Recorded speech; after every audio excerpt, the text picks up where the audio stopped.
Mesdames, messieurs, j'espère que vous allez tous très bien. Et oui, vous l'entendez à ma voix, elle est complètement fracassée. Voilà, je vous le dis direct, elle est complètement fracassée. Mais je tenais tout de même à vous faire une vidéo aujourd'hui, évidemment, pour vous tenir informé de toutes les news qui débarquent. Puisque oui, aujourd'hui, c'est un jour très spécial, puisque on est le 21 septembre. Et le 21 septembre, c'est évidemment le Batman Day. Donc je vous souhaite, eh bien, pour commencer cette vidéo, un très bon Batman Day. Profitez de ce jour pour célébrer Batman. Regardez un film, n'importe lequel, mais bref, célébrer Batman, c'est très important. Et évidemment, on attend impatiemment son retour qui se fera pas avant octobre 2026 avec The Batman Partie 2. Oui, The Brave and the Bold, ça arrivera pas maintenant, mais aujourd'hui, à l'occasion, on revient sur de très belles news autour de The Batman Partie 2, puisque oui, on a pas mal de news à voir. Matt Reeves a parlé énormément de ce qui va arriver avec The Batman Partie 2, donc il y a plein de choses à voir. Bref, un très beau programme, et on va commencer, avant de suivre toutes ces news, par revenir sur le premier épisode de la série The Penguin. Alors oui, c'est pas une critique totale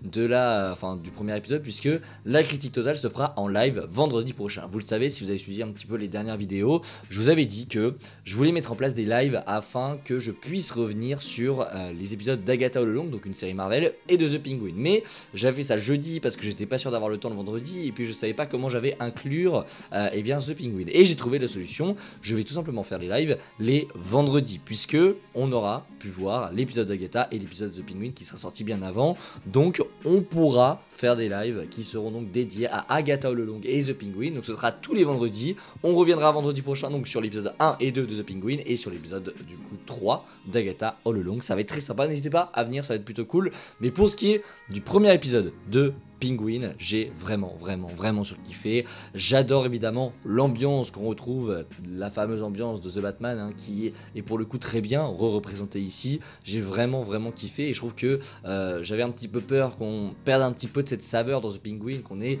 peut-être une espèce de copie de l'ambiance de The Batman mais en moins bien. Et non, je trouve que c'est vraiment très cool et que l'ambiance est respectée. On retrouve vraiment ce Gotham très sale la nuit, et en plus on voit Gotham de jour, c'est vraiment chelou. On se demande même si c'est Gotham, et quand on voit Gotham, on se dit waouh, attends, mais Gotham de jour ça existe, c'est vraiment trop cool. Et ça montre encore une fois à tel point Matt Reeves en fait a réussi à instaurer cette ambiance à Gotham. C'est que quand on voit Gotham de jour, on est super choqué, alors que par exemple dans les films de Nolan, etc., ça faisait beaucoup moins ça. Bon, vous me direz, dans les films de Nolan, il n'y avait pas cette ambiance de Gotham, c'était très Chicago, etc., mais c'était pas ce qu'on cherchait ici. Là, je trouve que l'objectif de rendre Gotham assez iconique est vraiment réussi, parce que quand on voit Gotham de jour, on est totalement choc-barre. Bon, j'ai vraiment kiffé l'épisode.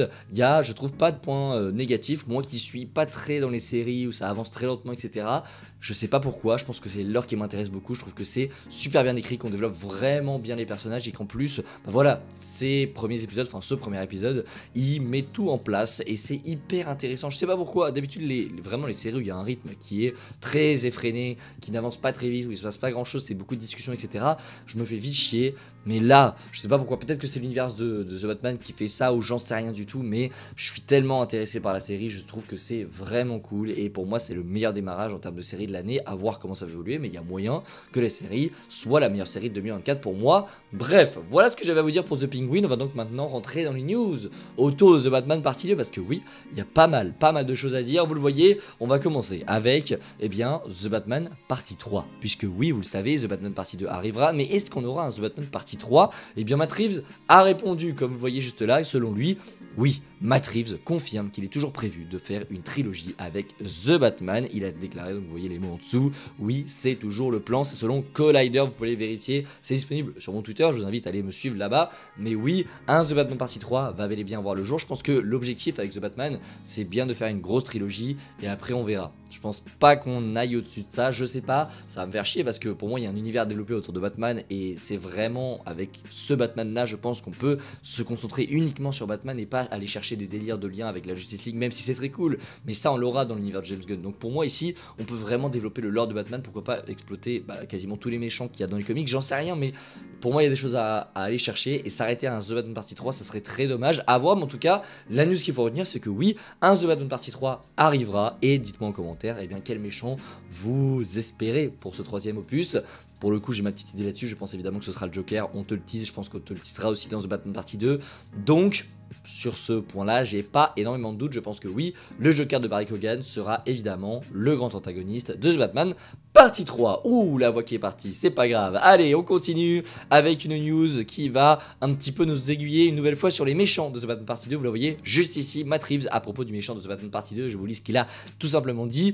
Je suis excité par l'antagoniste du prochain film, mais je ne veux pas que l'arc de Batman recule pour laisser de la place à un autre groupe de personnages. Alors tout ce qu'il dit, c'est intéressant, c'est bien que, alors on en parlait dans la dernière vidéo, c'est bien qu'il ait un petit peu cette nuance de dire que, vous le voyez à la fin de The Batman, Batman devient en quelque sorte une source d'espoir. En tout cas, elle comprend que les gens ont besoin d'espoir et qu'ils n'ont pas besoin de quelqu'un qui va se rendre justice lui-même, pas besoin d'une vengeance, etc. Non, ils ont besoin d'espoir, les gens, ils ont besoin de quelqu'un qui est là pour eux, c'est littéralement les mots qu'il utilise. Donc c'est bien aussi de prendre conscience que si jamais on traite de la cour des hiboux, il faut pas que l'arc de Batman recule, c'est-à-dire qu'il faut qu'on continue à le développer dans ce sens-là, et c'est vrai que la cour des hiboux, c'est pas vraiment des méchants qui seraient logiques pour le développement de Batman. Encore une fois, ça peut être très bien, mais c'est vrai que j'avais nuancé tout ça en disant que j'étais ultra chaud pour la cour des hiboux, mais j'avais un petit peu peur qu'on recule sur le développement de Batman, qu'on aille dans le sens inverse et qu'on revienne en arrière, alors que, bah non, on voit que Matt Reeves a conscience de ça et qu'il a vraiment conscience que oui, l'arc de Batman, il va continuer à développer dans le sens où ça s'était terminé dans The Batman Partie 1, donc ça va être très très cool. Et comme vous le voyez, il cite à un autre groupe de personnages, donc il parle des méchants ici, et bah évidemment, le groupe de personnages, ça confirme une nouvelle fois, en tout cas ça donne de plus en plus de pièces au puzzle qui, bah pour le coup, est un puzzle qui serait lié à la cour des hiboux. Pour moi, oui, c'est clairement officiel. La cour des hiboux seront littéralement les méchants de The Batman Partie 2. J'y crois dur comme fer, c'est une évidence. Il y a trop d'indices en fait. Il y a eu des rumeurs il y a très longtemps. Il y a eu beaucoup de rumeurs en fait sur le fait que ce soit la cour des hiboux. Matt Reeves qui te laisse penser que ce sera des espèces d'une organisation secrète dans les recoins de Gotham. Après, il parle d'un groupe de personnages. Oui, ce sera la cour des hiboux, j'en suis convaincu et j'en suis très content. Après, à voir comment ça rendra, mais vraiment, je pense qu'il y a des choses très intéressantes à faire. Pour terminer, une très bonne nouvelle concernant The Batman Partie 2. Une nouvelle fois, vous la voyez, juste ici, officiel, le scénario de The Batman Partie 2 est enfin terminé. Voilà, ça aura traîné très très longtemps. Vraiment, on a l'impression que ça a pris des années, mais ça y est, le scénario est bouclé et bordel que ça fait plaisir. Tu sais, il n'y a pas vraiment de news là-dedans, mais c'est juste d'entendre la satisfaction, que ça y est, ils savent où ils vont, ils savent exactement ce qui va se passer dans ce projet, et le tournage va commencer évidemment en 2025. Alors la news, c'est pas officiel, même si je crois qu'on nous l'avait dit, j'ai plus souvenir de ça, mais il me semble que oui, on nous avait confirmé que ça allait commencer début 2025 même, je suis pas sûr de ça du tout, donc à prendre avec des pincettes, mais de toute façon ils seront obligés de tourner en 2025, tu vas pas commencer en 2026 alors que le film sort en 2026, évidemment que le tournage commencera en 2025, mais ça y est, c'est officiel, The Batman Partie 2 est officiellement lancé et le tournage va pouvoir débuter, et j'ai trop hâte de suivre un petit peu toute cette période de tournage, voir s'il y en aura quelques leaks. Pour The Batman il y avait eu des leaks de tournage, donc évidemment s'il y en a, on en parlera. En tout cas, je suis très hype pour The Batman Partie 2, vous l'avez compris, c'est vraiment un film que j'attends énormément, et j'espère que cette vidéo vous a plu, avec cette voix complètement fracassée, ça y est, je suis à deux doigts de la perdre, donc on va s'arrêter là, j'espère que ça vous a plu, c'est le cas comme d'habitude, le petit like, le partage et l'abonnement, on est presque 10K, alors n'hésitez plus, voilà, ça ne coûte rien et ça me soutient énormément, donc voilà, n'hésitez pas, c'est un beau geste, et bah voilà, on atteindra les 10K beaucoup plus rapidement. Voilà, allez, je vous dis à la prochaine, c'était Spidey, évidemment, prenez soin de vous, prenez soin de vos voix, et je vous dis à la prochaine, j'ai complètement perdu le trou, bref, allez, ciao tout le monde.